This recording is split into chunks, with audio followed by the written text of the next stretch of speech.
Ever since Dragon Ball Super started, the talk has been about the animation. People have complained about the animation. People have loved some of the animation. They've compared it to the movies, talking about the first two arcs. But nobody on Earth, except for the people at Toei, but nobody else on Earth knows as much about the animation as the man who's joining me here. I want to talk to this man who created what you see in front of you, the Dragon Ball Super animation catalog, and that's right, folks, it's spelled the correct way with a G-U-E. Please welcome Anime AJ. That's the highest praise I think I've ever received in my life. You know, You make me sound like an encyclopedia. Every time I bring somebody on, Mary or Heath, I always say that I do the best intros. So that's good. I'm glad we're being consistent here. I was going to say, the last time I was on, I just felt like I'd taken a shower of praise. I walked away, like, glowing, and yeah, it was great. A golden shower. It'll be a golden shower. So, Nice. Let's talk about this guide here. Now, for everybody watching this video, I'm going to go ahead and put this link right down in the description for you to check it out. And if you want to know kind of who's animating what, who's responsible for what, if there's an episode that you like or an episode that you dislike, this guide on the Kanzenshu board, and you don't have to sign up to see this guide, you just click on it, will tell you.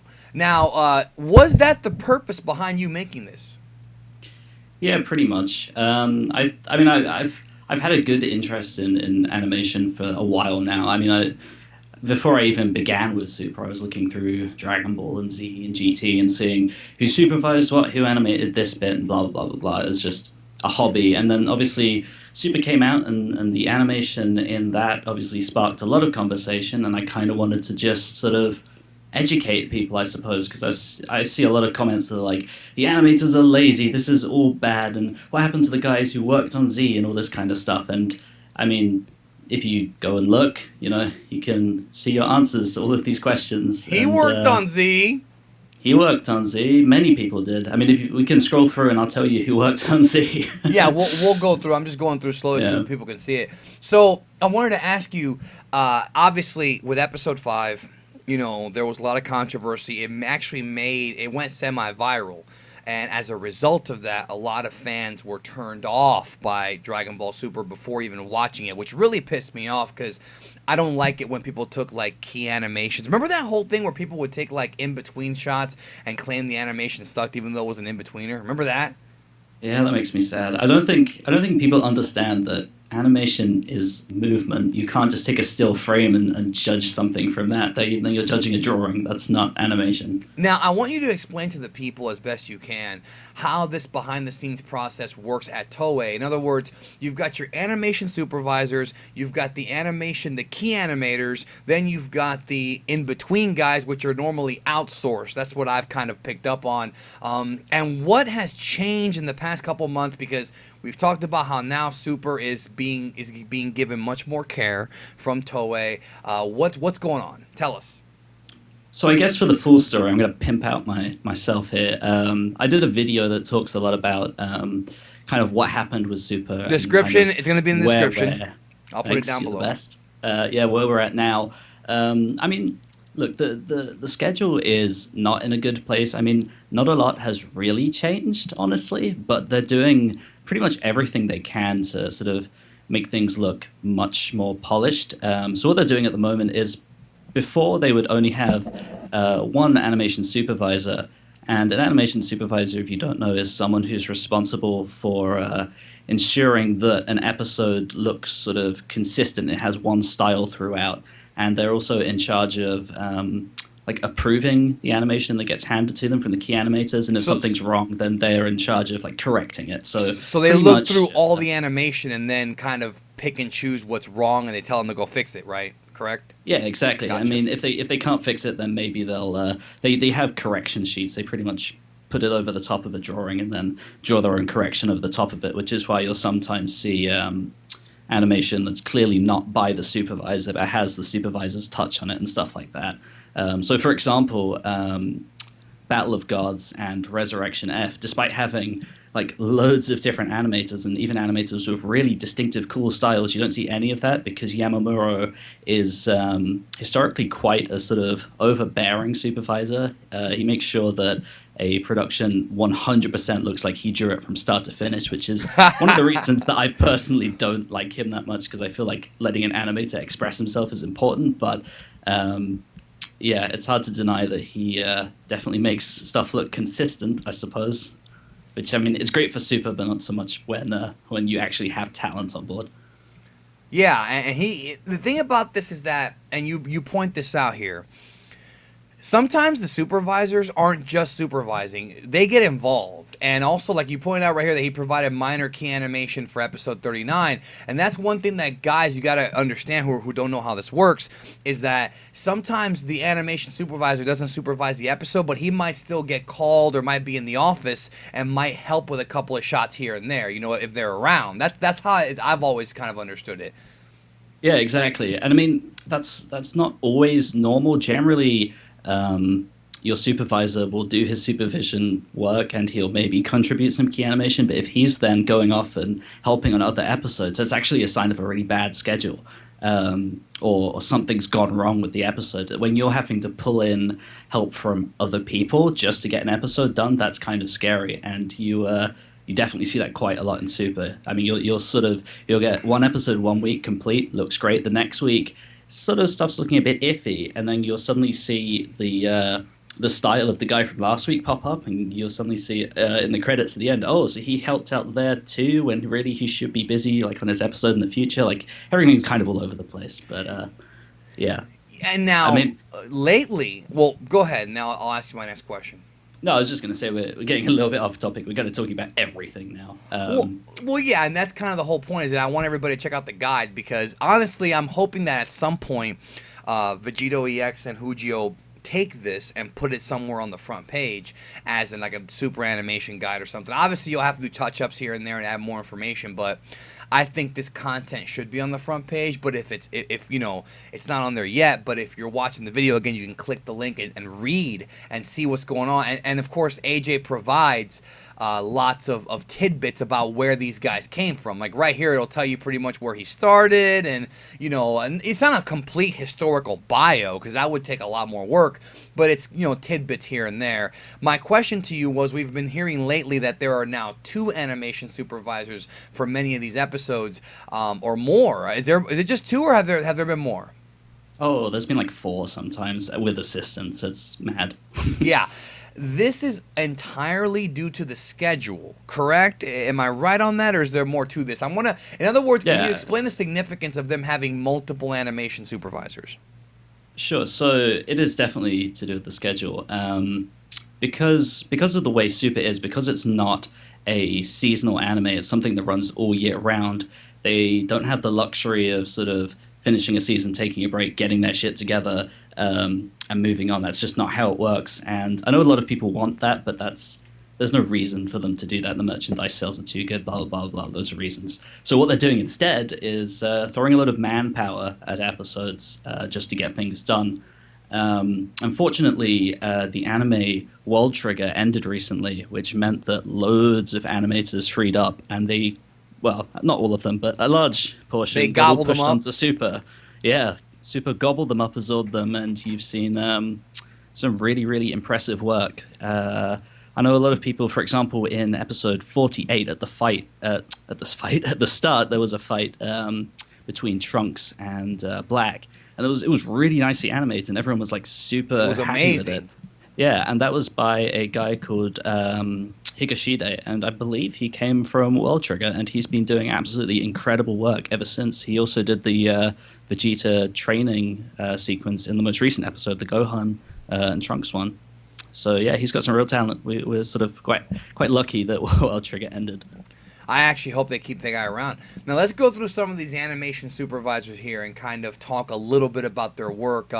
Starting here with Masahiro Shimanuki, and you talk about how he pretty much had a huge run on One Piece, and now he's back with Super. So where would you rank him, other than what you've already written here? How would you rank him as far as talent goes? I mean, he does the wide and round faces from One Piece. You mentioned that here as well. But also, that kind of reminds me of Maeda a little bit.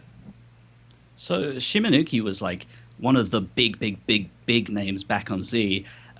He was just unreal. Like his talent back then was out of this world, and he was put in charge of a lot of different key episodes, and also did some fuck what was it? The original Plan to Eradicate the Science special. He was Which the had great supervisor on that. animation. Looks fantastic. Yeah, he was really, really, really good. And then, of course, he went off, had loads of great success on One Piece. But then when he came to Super, just to start with, I ranked him quite low because he hadn't quite gotten into the swing of drawing Dragon Ball again, which is why he had a lot of round faces and things looked very One Piecey.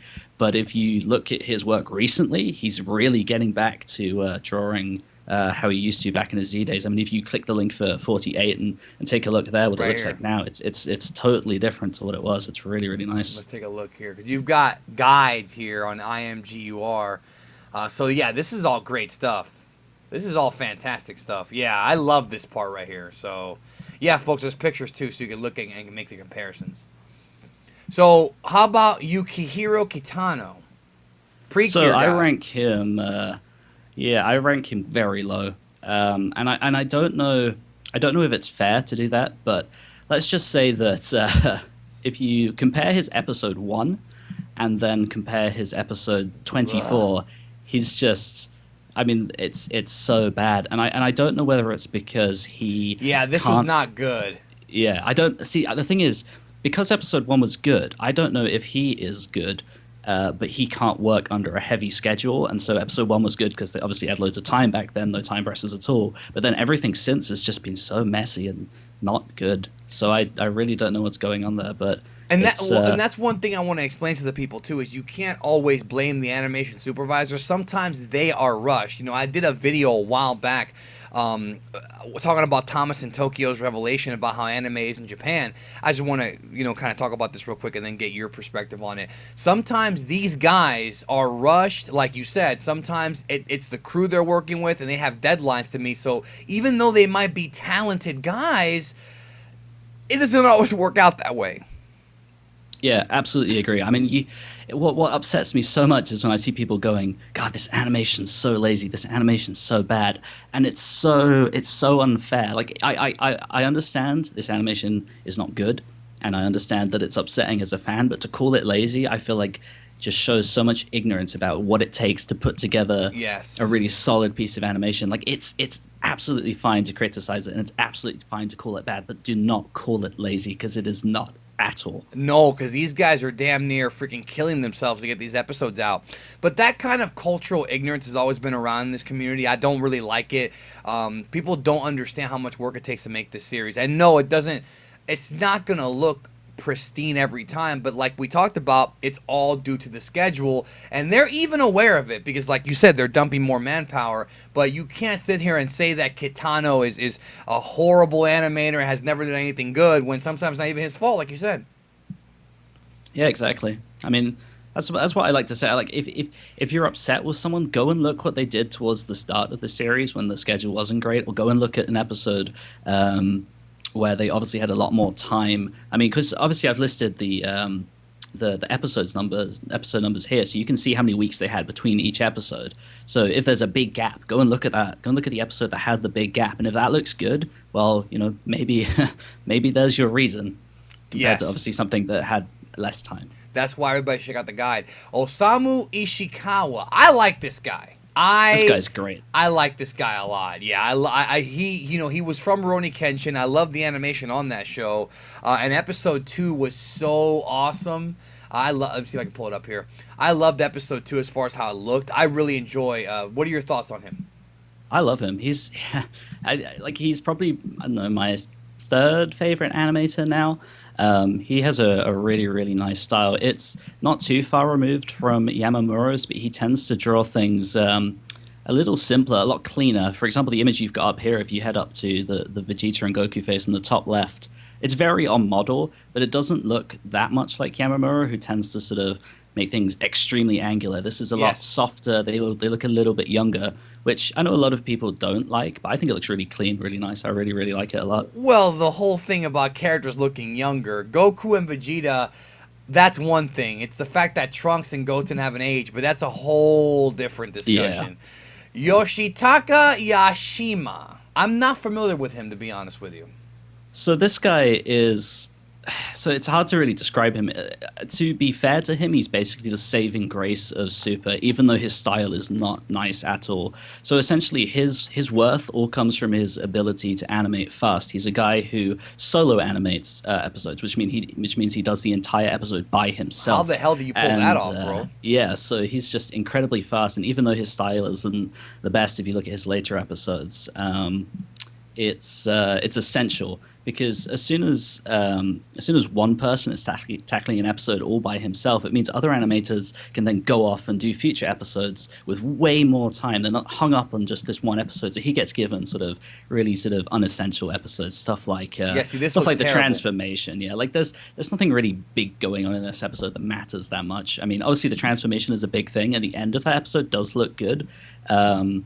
But the rest of it isn't essential, and so they make him do it by himself. And then he just did the Gohan and Trunks episode in the recent one, and it wasn't technically a solo episode. He had one extra hand and some second key animators, but it is, for all intents and purposes, pretty much a solo episode. Yeah, you don't have to. I don't think you have to work too hard on the slice of life stuff. You know what I mean? Yeah, so they give it to him. He does it by himself pretty much, and then other people can work on future episodes. It helps the schedule so much. Yeah, he's like the workhorse. Yeah, exactly. He's really, really you good. said he's a godsend here. Naoki Tate. Now, this guy, let's talk about this guy. Very controversial, okay? He did episode 5, the one that lit everybody's ass up, and we can all kind of agree the TV version of episode 5 was pretty damn bad. Of course, they fixed some of it in the Blu-ray. But, you know, he's the most misunderstood, I would say. Am I right on that? Yeah, I would say so. I think when it comes to Naoki Tate, I think people, for one, they don't really get what he's going for, and they don't really sort of get why he's good, I suppose.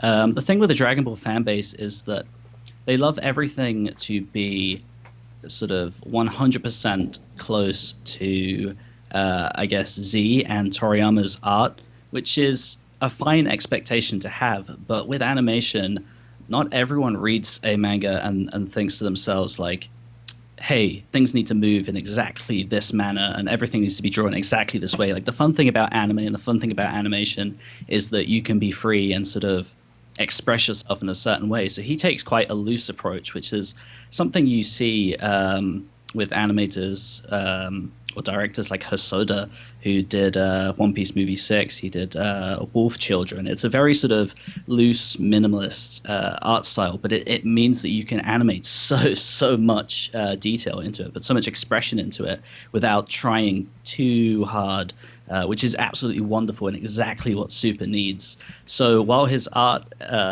might not be the most detailed and it might not have a style that a lot of people particularly like, he is unquestionably the best animator on Super, and it's really, really, really cool stuff. I mean, it's just funny when episode 47 happened, we were all marveling at the animation, and then you put it. I think it was you who tweeted out, "Oh, he's the episode 5 guy." yeah. So suck his nuts. Yeah, exactly. It's so here's the thing. He's really good, and he works really fast, and he has done credited and uncredited key animation for loads and loads of different episodes. And I mean, he's just kind of out of this world, really. A lot of people think he can't draw on model, which I don't think is very fair. He can, if you look at some of these images. I feel like some of them are, some of them aren't. Yeah, so he definitely can, but he's definitely someone who knows how to play into the series schedule, which means, you know, hey, if this episode isn't going to get done on time, rather than sort of make everything stiff and sort of just on model and stiff, he would rather sort of go a bit looser and actually have things move and you know, be properly animated, which I think is cool. I think it's a good thing to do, especially in a series which needs animation. I mean, these fight scenes need to move. If that means sacrificing a little bit of detail, then I'm glad he does it. I can't imagine the headaches this guy had to have gone through for episode 5. Because, I mean, you're right. His quality of work is good. I feel like for episode 5, I'm picturing him like somebody cracking the whip at Toei. Finish. Like, so here's the funny thing. I'm just thinking, just take the Battle of God scene and put it in. You know, from the movie. You know, but go ahead. I was going to say, here's the thing. Scroll back up to Tate real quick. Yes, sir. open up episode 5, and we'll see how iffy it is, and then open up episode 11, which is the episode he did after episode 5. Episode 11 is one of the best episodes of the whole series. Yeah, My so favorite. episode 11 didn't have that much animation in it, but he made sure everything was on model and detailed, just to be like, fuck you fans, I can do this, come on. Don't judge everything by an episode where everything collapsed. That's not fair. I mean, look at that bottom left image of Goku. He looks amazing. Yeah, I agree. Yuichi Karasawa. Yeah, this guy is kind of unreal. He's really, really talented. He came into the series late. Yeah, very late. But he's great. I mean, he worked on Hunter x Hunter, Ushio Totoro. He's just really, really good. Draws on model, but he takes quite an interesting approach. His sort of shading style is really love angular his shading style. I'm sorry. I really love nice. it. I love it. It looks comic book as fuck, and I love it. Yeah, it's really, really cool. It's like a really fun twist on things, which I absolutely love. And his animation itself is also really good too. He's someone who doesn't make everything very stiff. I mean, if you look at the Kaba picture that you just closed off of, you can see he exaggerates facial features and has really cool effects and stuff. It's such a nice way of animating. He keeps everything detailed, and I don't know, he just gets put on all the important episodes. He has loads of time. He just does a really good job every single time. Hasn't let us down yet. So even though this guy's new, they're putting a lot of stock in this guy. Yeah, because he has worked on the series. He did Battle of Gods, the movie. Yeah, Battle of Gods, and then he did some cutscenes for like Ultimate Tenkaichi and stuff. Like, he knows what he's doing, and yeah, they kind of treat him like a king. They throw it like they outsource a lot of animation to sort of Chinese companies for in the Resurrection F arc, just to sort of get things done. But then when it came to giving his when it came to sort of his episodes and outsourcing some of the key animation, they always gave him the really like good studios that they outsourced to. So all of his episodes do look good. It's wonderful. That was a ramble and a half. Seizo Toma. Yeah. Oh god. So this guy. He hasn't done too much work, but look, here's the thing. Yeah, is this the guy with the weird dark black lines? Episode 4, right, was really cool because he did these thick black lines, as you said, and everything just looked awesome. Like, okay, it doesn't look like the rest of the series, but that's such a unique way to sort of take things. And if you look at Z, like there were so many episodes that had really thick black lines to them, and they looked fantastic. But the thing is, since then, his work has not been very good. I mean, what you're seeing here... let's go back. I was going to say, what you're seeing here is, honestly, not the most accurate representation of that episode. He was working with Cattano at the time, and I get the feeling that quite a lot of these shots were Cattano as opposed to Toma, because if you then look at the next 2 episodes that he did, they're not very good. Well, we don't have... So, yeah, they're under different animators, because obviously, here. like I said, they started bunching people up. Multiple, yeah. Tatsuya, Oka, and this is 2 guys. Yep. Shuichiro Manabe. Right, so... Manabe. Yeah, so basically, in any of the big key moments of the series, they would bring these 2 along, and they would do absolutely awesome work. That's just fantastic. It wouldn't be the most on-model stuff ever, but the animators that would be attached to it and sort of the consistency within the episode would always be really, really nice. They do pretty good work. I love this mirror shot right here. Yeah, really nice. But they honestly, they barely ever pop up. I mean, they pop up once in a blue moon to sort of go, hey, here's a key episode, and we're going to do some stuff, and then they disappear for a while, and that's basically it. They don't really do that much. I mean, I didn't think episode 6 was that important, but... No, I guess not. But I think it was sort of, what was it, a big sort of Vegeta episode? That was episode 7. I like this right here, this Frieza right here. This Frieza I thought was fantastic. Yeah, I like this guy. Or these guys, excuse me. Yoichi Onishi. Okay, he's new. He's brand new. Yeah, brand new. And I had no idea, but this guy worked on Z quite a lot, actually. He did a fair bit of work on Z. And in the 97 Dr. Slump. Yeah, and then for some reason, he just popped up on Super out of nowhere and has been doing excellent work ever since. Unfortunately, he does keep getting joint with people who aren't so good. So, I mean, if you click on episode 43, let's take a look. I believe I split this up into 2 halves. Let's see. Yeah. Part So, B. Yeah, so, okay. so yeah. So part B is Onishi's work, which, as you can see, is sort of very on model. Though he does tend to draw people's eyes sort of big and they look a little deformed. Like Videl looks kind of More odd there. anime-esque, Yeah, right? that's his trait. But in terms of like Goku and Piccolo and stuff, it's all on model and it all looks good. That's all him. And then again, if you look at the next image, you'll see similar differences between the two animators who he gets stuck with. Let's take a look here real quick. Yeah, as Yeah, you I can see, like like this the episode actually a first lot. half already great. Second half, this was actually not the supervisor he was with, but actually a really talented animator from One Piece who came along with this Vegeta 1 and the Super Saiyan 3. I Those love two, the they were Vegeta both. one. Yeah, he did a really good job. But yeah, I think he needs to be given his own episodes just so he can shine really. Onishi, that is. Yeah, well, the jury's out on him now.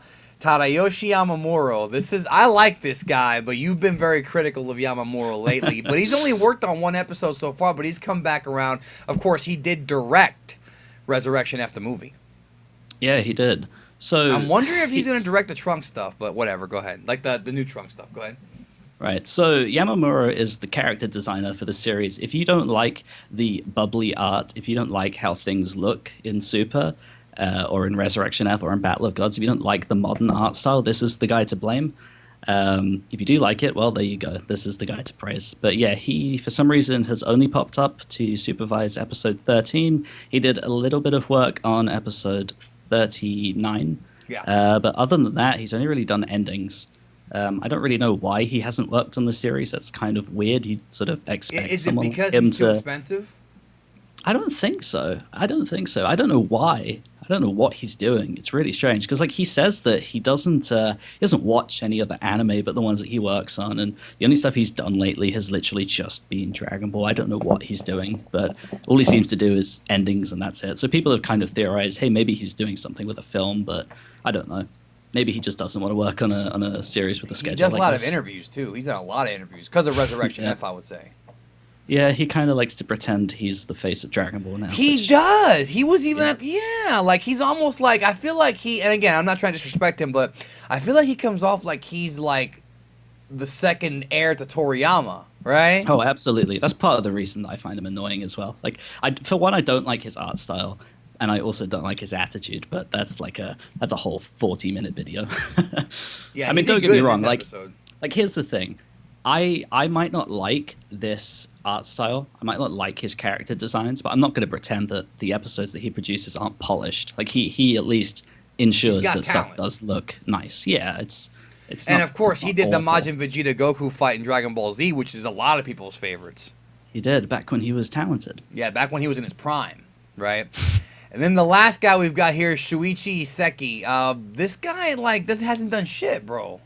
Yeah, so he was a freelancer they pulled in out of nowhere, and he blew everyone away by just pulling out the old school designs just out of nowhere. He just starts drawing like it's the Cell arc, and I'm just like, oh Buff. my god, You mean buff? give me this guy back. Yeah. Like, look at that shot of Goku in the bottom left, like the ear and like the pointy nose and stuff like that. That is so old school, and I missed that so much. I was so sad that he didn't come back since. Like that shot with Vegeta screaming. That is almost a 1-to-1 copy of a scene in the Cell arc. In fact, it's almost a direct reference, and it looks fantastic. I really, really miss his art style. I wish he'd come back. And something that I do want to point out to people before you click off of this. Mm-hmm. So head up to the top real quick and just keep that bottom left. Sorry, scroll down just a fraction. So you see Goku on the tractor in the bottom left. He's just slightly cut off screen right now. Right here. Yeah. So you see how the shading on the face just goes like straight up, like a straight line. Yeah. And it makes his cheek look rounded. Yes. So that's something they started doing with modern Dragon Ball, and it's part of the reason why a lot of characters look very bubbly now, because they don't actually define the face anymore. Whereas if you look at Goku on the top right, the bit that Iseki drew, he brought in the angular shading from Z. Line. Yeah. Yeah. And it dips in at the cheek, it dips in at the chin. Like, you really get this sort of chiseled face, which the Dragon Ball characters were really known for back in the day. Like, he really brought the old school out for this episode. It looks really good. Yeah, maybe that's why they didn't bring him back. They didn't want to look too old school. I mean, Maybe, one but- episode and that's it. Yeah. I mean, he doesn't seem to have actually done much. He seems to do a lot of sort of web animation and music videos. I don't know why he worked on Super, but I'm glad he did. I just wish he'd come back. All right, well, here's what I want everybody to do then.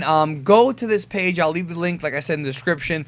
Let us know who your favorite animator is. Bookmark it. That way you'll know what to look for, who did what. And understand that even though some of these guys are better than others, and, you know, everybody has their own opinion, this is a huge production here. So, you know, you've got tons of animators in different countries working on this. So it's never just one guy's fault, but sometimes I guess that you could point to the supervisor that he is the last say, right? But understand how complicated it is to make a series like this, and understand that they're under a lot of stress too. Yeah, definitely. As I said earlier, it's absolutely fine to criticize animation. It's absolutely fine to dislike a certain style over another, but just understand that these people are working their ass off, or working their ass off. They're ours, bro. They're ours. Yeah, they're not being lazy on purpose. They're doing what they can with the schedule. And if anyone sort of wants an idea of how stressful it is, there's an anime called Shirobako. You don't have to watch the whole thing. Watch the first episode, and you'll get an idea of what it's like to work in the animation industry. It is insanely stressful. You are constantly fighting against the time, and sometimes you have to cut corners. And especially in a series like Super with a bad schedule, you're going to see that quite a lot, unfortunately. Yes. But again, people saying Toei are cheap, people saying Toei are lazy. I mean, these guys are throwing so much money at this series now to try and make it work. And a lot of people ask me sort of, hey, why did Toei start this series if they didn't have enough time and manpower to make sure it had and that is a great question, by the way. Yeah, it is a good question. And I think a lot of people don't understand that Toei aren't they don't get the final say. If the rights holders and you know, like the toy Bandai toy manufacturers are all like, hey, you know, we need a series and we want it now to capitalize on this movie, they have to do it. I mean, they can say, you know, hey, we can't, but that doesn't reflect well on them, and that's not really the Japanese way, so that was never going to happen, sadly. Yeah. Basically, Bandai Namco wanted a series, it was Fuji TV also. They wanted a series to replace Kai the Buu Saga, and this is what we got. I mean, exactly. Resurrection F did so well, they were like, fuck it, it's time, right? Yeah, definitely. So that's why Super is the way it is. Again, I do have a video on this. It's worth watching if you want to. Yes, go subscribe. I will link them to your channel. AJ Likes Anime. Go subscribe to the channel. You'll be putting up anime in-depth dissections of how things work behind the scenes. And what else do you have planned for us? Well, let's see. In terms of Dragon Ball, or just anything. General? Doesn't matter. Well, I've got a Killing Joke review coming. I've got sort of video versions of this guide broken down.